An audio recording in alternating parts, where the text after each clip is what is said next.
Hey there, it's therapy and relaxation. Today we're talking about building resilience. It often conjures images of unshakable strength, stoic independence, and the ability to weather any storm without faltering. We're told to toughen up, to keep a stiff upper lip, to soldier on. But what if true resilience isn't about steeling ourselves against hardship, but about allowing ourselves to be open, about embracing vulnerability as the real source of inner strength? The idea may sound counterintuitive. Often, vulnerability is associated with weakness, with exposure, with placing ourselves in positions where we might get hurt. But in reality, acknowledging and accepting our vulnerabilities unlocks a profound capacity for growth, adaptation, and resilience. Let's journey through the process of building resilience by opening our hearts and minds, by becoming comfortable with vulnerability. Imagine, for a moment, a child learning to walk. Each tentative step is both an act of bravery and a leap into the unknown. Wobbly legs, outstretched arms, uncertainty with every move. The child will stumble. Sometimes she'll fall. Yet each moment of vulnerability, the moment of touching down on unsteady footing and risking a tumble, is essential for growth. It's not the absence of failure that teaches her to walk, but the capacity to try, to risk falling, and to rise again. This is the very heart of resilience, the process of growing through vulnerability, rather than in spite of it. We may not remember our first steps, but we continue to face new challenges throughout life: heartbreak, loss, rejection, setbacks. Each event brings feelings of uncertainty, of fear, sometimes of shame. But when we allow ourselves to acknowledge our feelings instead of suppressing them, we begin to harness the kind of resilience that lasts. Vulnerability starts with honesty, with ourselves first. It requires us to recognize, without judgment, the range of our internal experiences. We may feel anxiety facing a new job, sorrow at the end of a relationship, or fear when trying something unfamiliar. Rather than pushing these feelings aside, resilience through vulnerability invites us to sit with them, to allow them, and to understand that these emotions are a natural part of being alive. So, why does suppressing our vulnerability weaken our resilience? When we dismiss our feelings, we deny ourselves the possibility of growth. Pain ignored becomes pain that festers. Fear buried turns into anxiety that surfaces at unexpected moments. By pretending that we are untouched by loss or immune to self-doubt, we make ourselves brittle. Inflexibility becomes our enemy. Resilient people, on the other hand, accept their emotions, knowing that facing uncomfortable truths allows for healing, adaptation, and ultimately self-compassion. True resilience is flexible. It bends with the winds of change and emerges stronger for having endured and learned. One powerful way to cultivate resilience through vulnerability is by sharing our struggles, cautiously, and with the right people, but sharing nonetheless.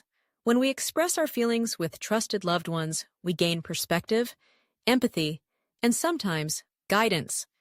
More importantly, we reaffirm our own humanity. Everyone experiences hardship. By connecting with others through honest conversation, we often find support where we least expect it. Consider, for example, the experience of loss. Whether it's the ending of a friendship, the closing of a chapter in life, or the death of a loved one, grief can feel isolating. Our instinct might be to mask our sorrow, to put on a brave face, but allowing ourselves to mourn openly, crying, reminiscing, sharing memories and pain, lets us process our grief constructively and invites the comfort and understanding of others. To practice vulnerability doesn't mean to make oneself an open book for all to read.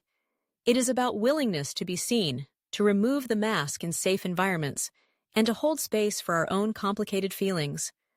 This type of honest self-expression is healing. It sends the powerful message: it's okay not to be okay, it's okay to ask for help. These acts of reaching out are not admissions of defeat, but declarations of hope and intent to persevere. In practical terms, building resilience through vulnerability involves incremental changes in our daily lives. Start by checking in with yourself regularly.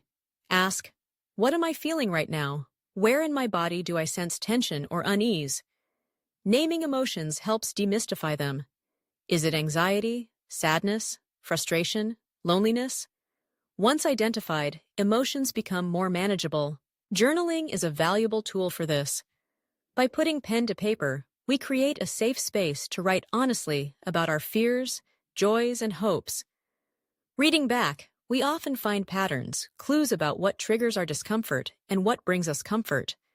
This self-awareness is the foundation of resilience. It means understanding ourselves well enough to anticipate our needs and to self-soothe. Seeking support is another key practice. This doesn't always have to look like heart-to-heart talks. Sometimes, just being in the presence of people who care, even in silence, provides solace. Other times, reaching out to a professional counselor or therapist offers a confidential, non-judgmental setting in which to explore our vulnerabilities. Therapy can be a powerful space for building resilience because it encourages authenticity, reflection, and gradual acceptance of all parts of ourselves.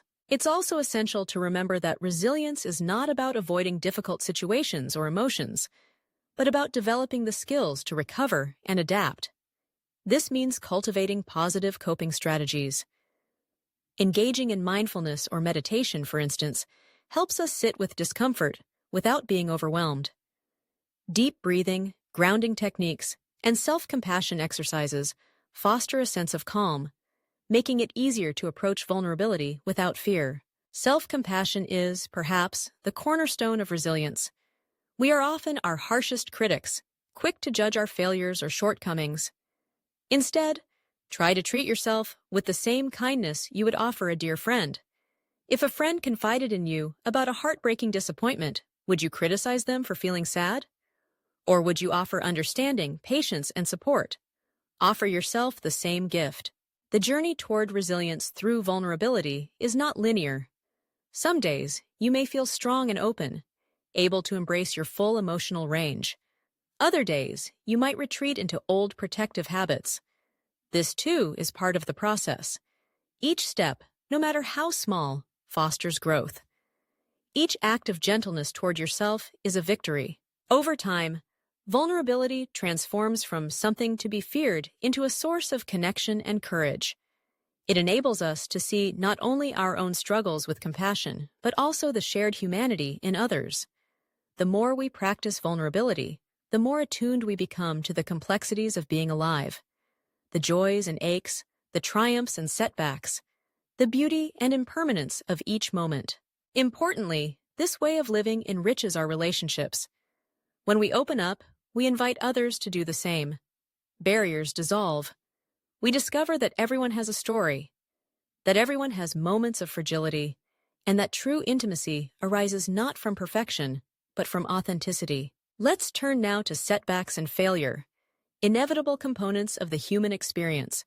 Traditionally, setbacks are sources of shame.